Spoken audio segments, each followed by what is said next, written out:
Guys నమస్తే, welcome to శ్రీతిలలు family. So ఈ రోజు ఈ వీడియోలో మనకు ఇందిరమ్మ ఇళ్ళకి సంబంధించిన ఒక అప్డేట్ అయితే అండ్ ఇన్ఫర్మేషన్ షేర్ చేస్తాను. ఫస్ట్ ఇందిరమ్మ ఇళ్ళకి సంబంధించి ఎన్ని కేటగిరీస్ ఉంటాయి, మీరు ఏ లిస్ట్ లో ఉన్నదన్నది ఎలా చూసుకోవచ్చు, మనం వెబ్సైట్ లో డైరెక్ట్ గా మన ఫోన్ లోనే ఎలా చెక్ చేసుకోవచ్చు, సో ఇవన్నీ బెనిఫిట్స్ ఏమి ఉంటాయి, ఎలా అప్లికేషన్ చేసుకోవాలన్నది ఈ వీడియోలో షేర్ చేస్తాను. ఎక్కడ స్కిప్ చేయకుండా ఫుల్ వీడియో వాచ్ చేయండి. ఇందిరమ్మ ఇళ్ళకు సంబంధించి 3 కేటగిరీస్ ఉంటాయి, L1, L2, L3 అనేది. సో L1 అనేది లిస్ట్ 1. సో దీంట్లో వచ్చేసి మనకు ఎవరికైతే పర్సన్స్ కి ఖాళీ స్థలం ఉండి ఇల్లు కట్టుకోలేకుండా ఉన్నారో వాళ్ళకి, ఖాళీ స్థలం ఉన్న వాళ్ళకి గవర్నమెంట్ మనకి ఇందిరమ్మ ఇల్లు పథకం కింద 5 lakhs రూపీస్ ఇస్తూ ఆ ఇల్లుని కట్టుకోవడానికి అయితే ఆర్థిక సాయాన్ని అందిస్తుంది. అంటే మనకు జాగా ఉంటే మనం ఇల్లు కట్టుకోవడానికి గవర్నమెంట్ అనేది మనకు ఈ పథకం ద్వారా ఆర్థిక సాయాన్ని అందిస్తుంది అన్నమాట. సో అంటే దానికోసం కంపల్సరీ ఇల్లు ఉండాలి. మీరు ఇల్లు కట్టుకోలేని సిచ్యువేషన్ లో ఉంటే గవర్నమెంట్ చెప్పిన రూల్స్ ప్రకారమే ఆ ఇల్లు అనేది కట్టడం జరుగుతుంది. దాని ద్వారానే విడతల వారీగా, అంటే కొన్ని స్టెప్స్ కట్టిన తర్వాత ఫస్ట్ వాల్స్ కట్టిన తర్వాత ఒక ₹1,00,000, నెక్స్ట్ ఇంకా గోడలు కట్టి స్లాబ్ వచ్చిన తర్వాత ₹2,00,000, కంప్లీట్ ఇల్లు అయిన తర్వాత ₹1,00,000, అలా కంప్లీట్ గా 5 lakhs రూపీస్ అయితే మన గవర్నమెంట్ ఇస్తుంది అనమాట. సో లిస్ట్ 2 లో ఏంటి అని అంటే, ఎవరికైతే అప్లికెంట్ ఎవరైతే దరఖాస్తు చేసుకుంటారో వాళ్ళకి అసలు ఎలాంటి జాగా లేకుండా, ఎలాంటి ఇల్లు లేకుండా రెంట్ హౌస్ లో ఉంటున్నారో వాళ్ళకి గవర్నమెంట్ అనేది డైరెక్ట్ గా ఇల్లుతో సహా, అంటే ఒక ఫ్లాట్ తో సహా మనకి ఇందిరమ్మ ఇల్లులు కడతారు కదా, అపార్ట్మెంట్స్ లాగా. సో దాంట్లో మనకు ఇల్లు కట్టించి ఒక ఫ్లాట్ అనేది ఇస్తుంది. కంప్లీట్ గా మనకు 10 లక్షల ఆర్థిక సహాయం కింద, అంటే జాగతో పాటు ఇల్లు కట్టడానికి ఒక 5 లక్షలు, జాగా 5 లక్షలు వేసుకున్నా 10 లక్షల ఆర్థిక సహాయం అనేది గవర్నమెంట్ మనకు అందిస్తుంది అన్నమాట. అంటే నేను లెక్కల ద్వారా చెప్తున్నా, మనకు ఒక ఫ్లాట్ అనేది ఫ్రీగా ఇస్తారు. ఈ రెంట్ హౌస్ లో ఉంటున్న వాళ్ళకి డైరెక్ట్ గా మనకంటూ ఒక సొంత ఇంటి కళ నెరవేర్చుకోవాలనుకున్న వాళ్ళ కోసం అయితే ఇది మంచిగా యూజ్ అవుతుంది. అట్లనే జాగా లేని వాళ్ళు ఫీల్ అవుతుంటారు కదా, కట్టుకోవడానికి జాగా లేకుండా ఉన్న వాళ్ళకైతే ఇది మంచి ఆప్షన్ అని చెప్పొచ్చు. ఎవరైతే రెంట్ హౌస్ ఉన్నారో మీ పేరు మీద ఎలాంటి ల్యాండ్స్ ఉండకుండా, అంటే పెళ్ళైన వాళ్ళకి ఈ పథకం అనేది వర్తిస్తుంది అనమాట.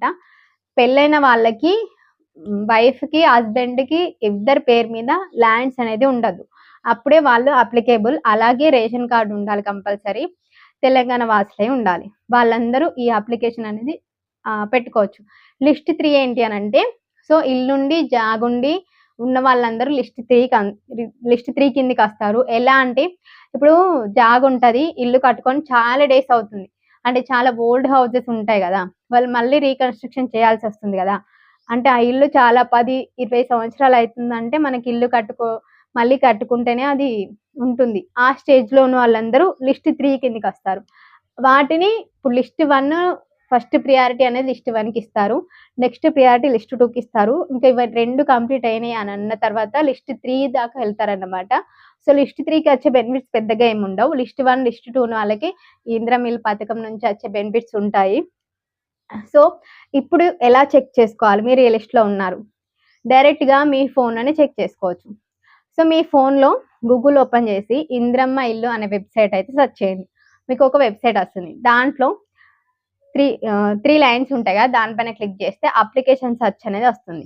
సో దాంట్లో మనకి సో కింద ఆరోస్ ఉంటాయి. మనం కింద క్లిక్ చేస్తే కనుక ఆ అప్లికేషన్ సెర్చ్ అనేది ఒకటి మనం మొబైల్ నెంబర్ ద్వారా సెర్చ్ చేసుకోవచ్చు, ఆధార్ కార్డ్ నెంబర్ ద్వారా సెర్చ్ చేసుకోవచ్చు, నెక్స్ట్ అప్లికేషన్ నెంబర్ ద్వారా సెర్చ్ చేసుకోవచ్చు, నెక్స్ట్ రేషన్ కార్డ్ నెంబర్ ద్వారా సెర్చ్ చేసుకోవచ్చు. సో ఇందులో ఆధార్ కార్డు ఉంటుంది అందరికి, మొబైల్ నెంబర్ ఉంటుంది. ఎవరైతే అప్లికేషన్ పెట్టుకునేటప్పుడు, సో అందరూ మాక్సిమం ప్రజాపాలన అప్పుడు అప్లికేషన్ చేసుకున్న వాళ్ళకి అందరికి లిస్ట్ 2 ఉంది. సో వాళ్ళు ఇంకా చెక్ చేసుకోలేని వాళ్ళు ఉంటే, సో కొత్తగా అప్లికేషన్ ఈ మధ్య పెట్టుకున్నా కానీ మున్సిపల్ ఆఫీస్లో, గవర్నమెంట్ ఆఫీస్లో దీని మీద ఏదైతే అప్లికేషన్ నెంబర్ ఉంటుందో ప్రజాపాలన, సో అది అప్లికేషన్ నెంబర్, దాంతో సెర్చ్ చేసుకోవచ్చు. లేదు అంటే అందులో ఇచ్చిన మొబైల్ నెంబర్, ఆధార్ కార్డుకి లింక్ అయి ఉన్న మొబైల్ నెంబర్ ఏదైతే ఉందో దాంతో సెర్చ్ చేసుకోవచ్చు. ఇంకా ఆధార్ కార్డుతో సెర్చ్ చేసుకోవచ్చు అన్నమాట. సో ఇలా మీరు ఈ 4 వాటితో మనం సెర్చ్ చేసుకోవచ్చు. సో ఇప్పుడు నేనైతే ఆధార్ కార్డ్‌తో, మొబైల్ నెంబర్‌తో సెర్చ్ చేసి చూపిస్తాను. సెర్చ్ చేయగానే మన డీటెయిల్స్ అనేది ఎందులో ఉన్నాయో చూపిస్తుంది. సో జస్ట్ మీరు నెంబర్ క్లిక్ చేసి సెర్చ్ చేస్తే కింద మనకు కనిపిస్తుంది. సో ఇక్కడ మనకు లిస్ట్ 1 ఉందా, కేటగిరీ లిస్ట్ 2 ఉందా, లిస్ట్ 3 ఉందా అనేది క్లియర్‌గా చూపిస్తుంది వెబ్‌సైట్‌లో.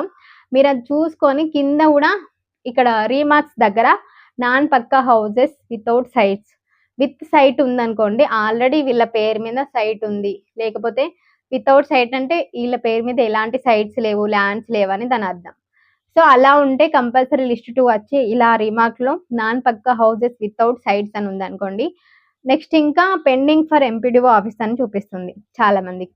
కొత్తగా అప్లికేషన్ చేసుకున్న వాళ్ళకైతే ఇంకా అప్రూవ్డ్ కాలేదు.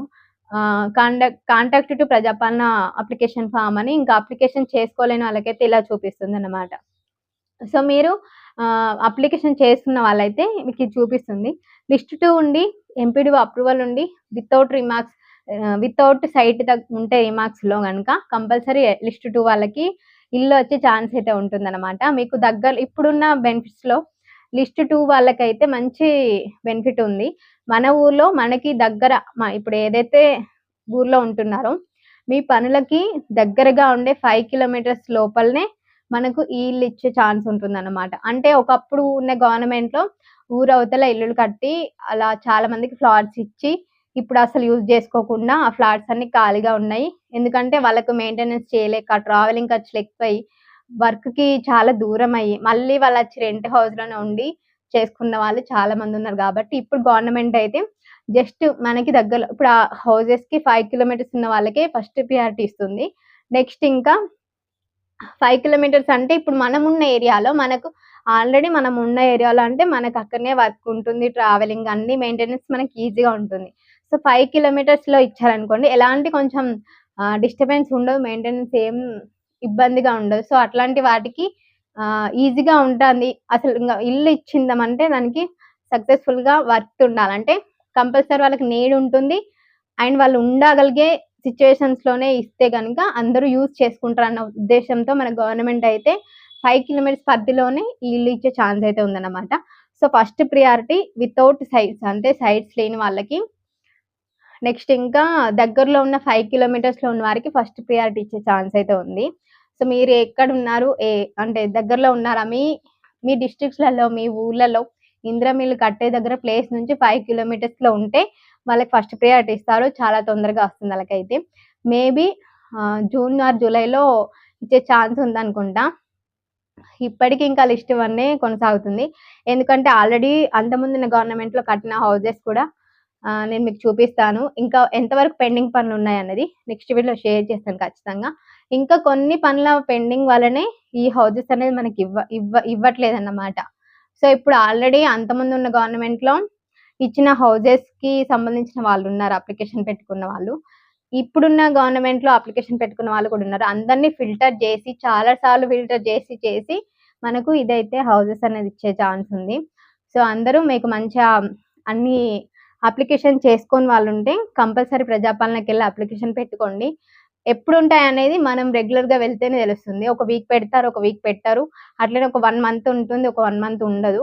మళ్ళీ ప్రజాపాలన లేదు, ప్రజాపాలన రసీదు ఉన్న వాళ్ళకి ఇవన్నీ వర్కౌట్ అవుతున్నాయి. 0 కరెంట్ బిల్లు, ఇందిరమ్మ ఇల్లు, రేషన్ కార్డుకి సంబంధించిన ఏదైనా కానీ. సో ప్రజాపాలన రసీదు కూడా మంత్లో కొన్ని డేస్ అప్లికేషన్ అనేది స్టార్ట్ చేస్తున్నారట. అదే రోజు మనం అప్లికేషన్ పెట్టుకోవడం, ఆ రసీదు ఇవ్వడం జరుగుతుంది. మీరు అది ఎప్పుడు జరుగుతుంది ఏంటి అనేది మీరు కలెక్టరేట్ ఆఫీస్కి వెళ్ళన్నా, మున్సిపల్ ఆఫీస్కి వెళ్ళన్నా మీరు కనుక్కోండి. అక్కడ ఎవరైనా సార్ది కానీ నెంబర్ తీసుకుంటే మీకు అప్డేట్ చేయమని చెప్పండి మీరే కాల్స్ చేసి. ఎందుకంటే ప్రజాపాలన ఎప్పుడు జరుగుతుంది, ఎప్పుడు అయిపోతుంది అని తెలియట్లేదు చాలా మంది. కానీ రెగ్యులర్గా కొన్ని డేస్లో పెడుతున్నారంట. రీసెంట్గా కూడా చాలాసార్లు పెట్టారంట. కానీ కరెక్ట్గా ఇన్ఫర్మేషన్ టైం మనకు తెలియట్లేదు. సో మీరు వెళ్ళి కనుక్కోండి లేని వాళ్ళు. సో ఇంకా లిస్ట్ 2కి సంబంధించి ఒకవేళ మీరు లిస్ట్ 2కి కనుక అప్రూవ్ అయిందంటే ఖచ్చితంగా ఇల్లు వచ్చే ఛాన్స్ ఉంది అని అంటే వాళ్ళు ఎలాంటి సర్టిఫికేట్స్ మీరు పెట్టుకోవాలి దగ్గర. అంటే ఎంక్వైరీ అప్పుడు వాళ్ళు ఏమేమి వెరిఫికేషన్ చేస్తారు. సో మీకు సంబంధించిన Aadhaar card, applicant Aadhaar card, దరఖాస్తు చేసుకున్న వాళ్ళు ఎవరైతే ఉంటారో వాళ్ళ యొక్క ఆధార్ కార్డు, మిగిలిన family members Aadhaar cards, ration కార్డులో ఎంతమంది ఫ్యామిలీ మెంబర్స్ ఉంటే వాళ్ళ Aadhaar cards, ration card xerox, next ఇంకా voter ID, next income certificate. Income certificate అనేది ఈ 1 ఇయర్లో ఉన్న సర్టిఫికేటే పనిచేస్తుంది. నెక్స్ట్ అంతకుముందు ఉన్న ఇయర్ పనిచేయదు. సో ఒక 1 ఇయర్లో తీసిన ఇన్కమ్ సర్టిఫికేట్ పనిచేస్తుంది కాబట్టి ఇన్కమ్ సర్టిఫికేట్ లేకపోతే ఒక 15-20 డేస్లో ఇన్కమ్ సర్టిఫికేట్ వస్తుంది, తీసుకోండి.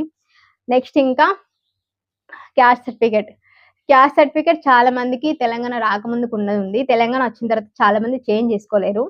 సో, 2017 నుంచి తీసుకున్న క్యాస్ట్ సర్టిఫికేట్‌లన్నీ తెలంగాణ వచ్చిన తర్వాత తీసుకున్నాయన్నమాట. మనకొక నంబర్ ఉంటుంది. అది వాళ్ళు తీసుకుంటారు. సో, క్యాస్ట్ సర్టిఫికేట్ ఉన్నవాళ్ళు చేంజ్ చేసుకోని వాళ్ళుంటే చేంజ్ చేసుకోండి. ఇంకా బ్యాంక్ అకౌంట్ కూడా అడిగిర్రు. రీవెరిఫికేషన్‌కచ్చినప్పుడు మళ్ళీ. So, bank account. ఈ డాక్యుమెంట్స్ అయితే మీరు దగ్గర పెట్టుకోండి. మీకే మళ్ళీ ఎంక్వైరీకొచ్చినప్పుడు సో, వాళ్ళు మళ్ళీ తిరిగి వెళ్ళిపోకుండా మీరు అప్పుడే అన్ని డాక్యుమెంట్స్ పెట్టుకున్నారనుకోండి, ఫస్ట్ ప్రియారిటీ మనకే ఇచ్చే ఛాన్స్ ఉంటుంది. సో, మళ్ళీ రీవెరిఫికేషన్‌కి పోస్ట్‌పోన్ చేస్తారు కాబట్టి అన్నీ దగ్గర పెట్టుకుంటే కొంచెం బెటర్ ఆప్షన్. సో, ఇంకా ఇది ఫుల్ ఇన్ఫర్మేషన్ అయితే. మీకు ఇంకా ఇందులో ఏమైనా మిస్ అయినా, మీకు ఇంకా ఏదైనా అర్థం కాకున్నా ఖచ్చితంగా కామెంట్ బాక్స్‌లో షేర్ చేయండి. సో, ఇది ఇవాల్టి వీడియో. మీకు యూజ్‌ఫుల్ అవుతుంది అనుకుంటున్నా. యూజ్‌ఫుల్ అవుతే మాత్రం తప్పకుండా వీడియోని లైక్ చేసి, షేర్ చేసి, కామెంట్ చేయండి. Thank you so much for watching. Don't forget to subscribe our channel Shruti lively family.